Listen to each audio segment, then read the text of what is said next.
Before the Kardashians or Kylie Jenner ever came around, she was the influencer. She was a princess, and she was such a fashion legend. Multiple bags have been named after her in her honor. This is the fashion history of Lady Diana.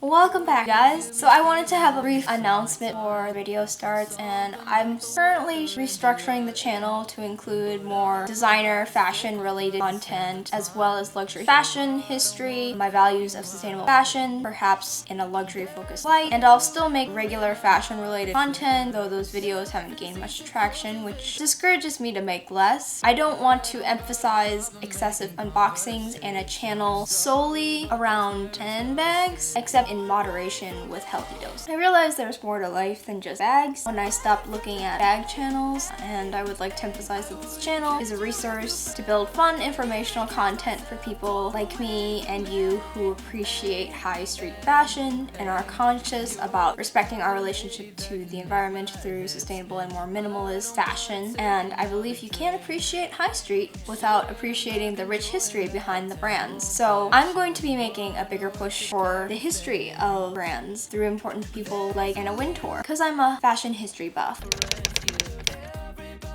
The Lady Dior, which also used to be known as the Choo Choo bag before 1996. Diana was gifted the bag in 1995, and then subsequently she was seen carrying it all the time. As the rock star she is, everyone had to get on board the Lady Di train. Subsequently, the year after, in 1996, Dior renamed it as the Lady Dior bag. As they say, the rest is history. Wink wink. And one of the other bags that have been most popular recently surrounding Lady Diana has been the new Gucci Diana bag, which is based off of the original, which didn't have any bands around the bamboo handles itself, and now Gucci has basically redesigned the same tote bag but with these leather bands around the handles, which some people are saying to keep the structure and integrity of the handles itself over time, but let's be real, they look like rubber bands, in my opinion. This is not a luxury roast video, but if I were roasting some bags, you can bet one of those would be on the dartboard. It's a very classic style and also very Gucci with the bamboo handles. I talk about the bamboo handles in my History of Gucci video, which if you're watching this History of Diana video, why not watch another history video since you're already a history buff here? I'll link it down in the description down below and check it out after this video. The rubber bands,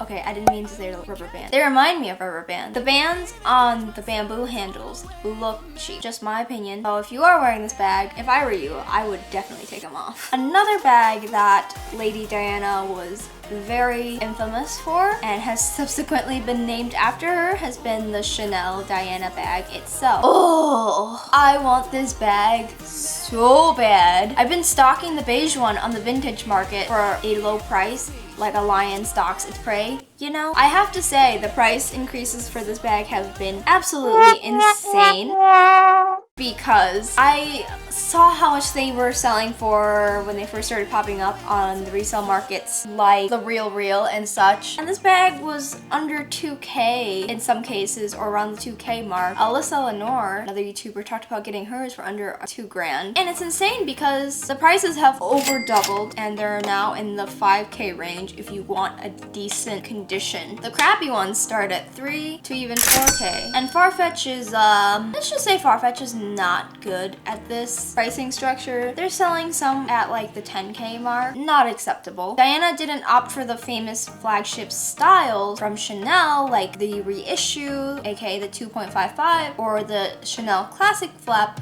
which is so commendable, and she decided to pick items that she liked rather than just based on solely the brand, and she preferred to pick items she found as objet des arts, which kind of like she viewed the item as a beautiful object and therefore she would buy the item. In the fashion community, some people do definitely buy the bags of famous brands just to kind of flex, and I'm not judging because we all want to flex here when we own nice things. but it's commendable that she's buying it because she likes it and not just because she can show off her wealth. She's often seen carrying the Chanel Diana bag as well as the Chanel Kelly bag and with Chanel shoes in this photo. She wore Chanel suits very often, and famous ladies, for some reason, whenever I see them, are often seen wearing classics such as the Chanel tweed suits. There's just such staples. And her pink suit reminds me of Jackie Kennedy's pink Chanel suit, which maybe I should cover that in another video. The whole debacle around the Chanel suit. Post-divorce, she didn't want to wear Chanel due to the double CC because it reminded her of Charles and Camilla, aka the mistress and her husband. Listen to these quotes from her friend who recounted. Then, after Jo had finished her hair, she had to get ready for a hospital visit, and she said, "I'm going to wear a cream Versace skirt suit. It was a very fitted jacket and pencil skirt," she said, "but I don't know what accessories to wear with it." Jo then said, "Well, Jason's really good at these things, so why don't you ask him?" And I was kind of put on the spot. So she said, "All right, well, I'll go and show you what I've got." She went back to her bedroom and she came out holding fistfuls of shoes and bags and just dumped them down on the couch. Then she said, "What do you think?" So I went through all of them and I found a pair of Chanel shoes and I said, "Well, these would look great with their Versace." And she said, "No, I can't wear linked CCs, the double C." So I asked why, and she said it's Camilla and Charles, which is very heartbreaking to know that she couldn't even wear some of the brands and things that she loved because of the sheer traumatic emotional experience that she experienced from her husband cheating on her. And lesser known of all of these bags, there is also the Salvatore Ferragamo Lady D bag, which is a bag that was created and named after her in multiple shades as well. Even though she had a very close relationship to Gianni Versace and wore multiple ensembles all designed by Gianni and Donatella, she never really got a bag created in her honor from them. But yet Chanel, Dior, Salvatore Ferragamo, and even Gucci made a bag after her. Why not you, Versace? Why not?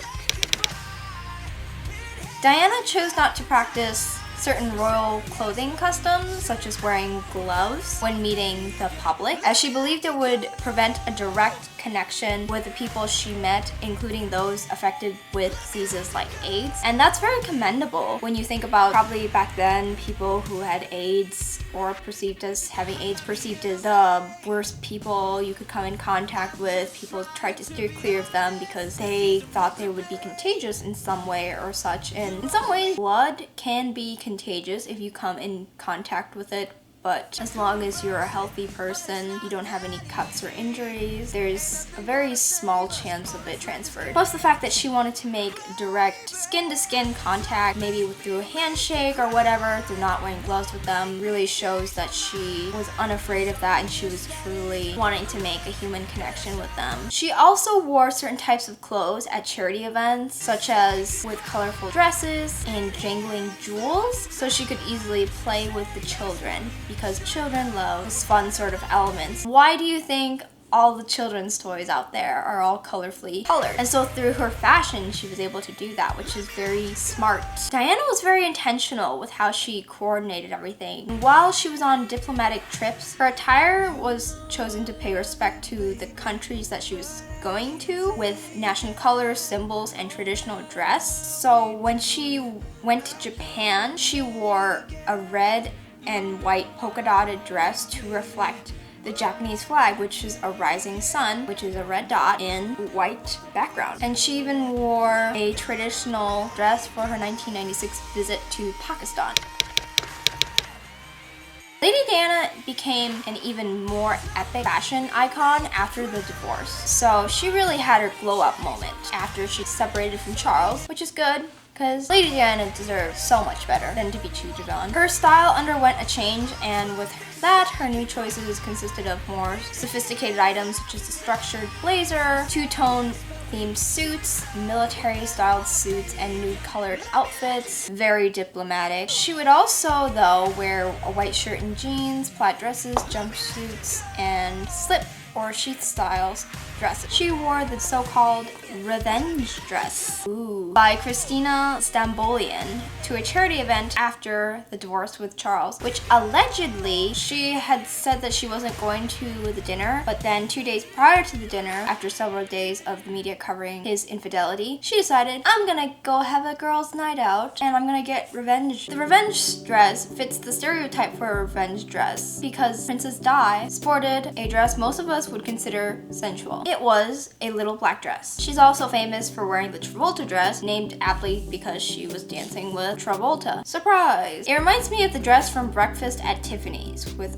Audrey Hepburn. And if you haven't already, smash that like button if you love Princess Diana. And if you want more couture, style, and analysis, aka CSA, then please go down, like, and subscribe, and turn on the little bell so you get your weekly notifications of a CSA PSA Hot of the Press Weekly. Modern influencers like Kim Kardashian, Kylie Jenner can make you want to buy what they're wearing or start trends, but they can't hold a candle to Lady Diana, who's still influencing people decades after she's been gone. And sorry, Kardashians, but Lady Diana actually popularized bike shorts first. Lady Diana was the equivalent of an influencer. Whatever she wore would become hotcakes. Lady Diana could bring back even the most obscure and weird items, like Napoleon's hat. I'm not even joking. Boyd's pink tricorn hat Diana wore for her honeymoon was later copied by milliners across the world and credited with rebooting an industry in decline for decades. Decades later, she's still an influencer. Diana was an inspiration for Off-White's Spring 2018 show for Paris Fashion Week in 2017. The designer Virgil Abloh for Louis Vuitton used Diana's signature looks to design new suits. If you love Lady Diana and her fashion legacy, please smash the like button down below. Follow me on my Instagram here, as well as in the description. I'll link my Patreon as well. If you love couture, style, and analysis, aka CSA, then go down and like and subscribe and turn on the bell to get your weekly notifications of a CSA PSA Hot Off the Press Weekly. As well, if you'd like to shop my closet, I've linked it down below in the description as well. I'd love any support you can to support my goal of making YouTube my full-time endeavor. So if you'd like, you could buy me a monthly coffee on Patreon. Give this video a like, comment, and subscribe. Check out my next video about history of brands. And until next time, I'll see you all later. Bye!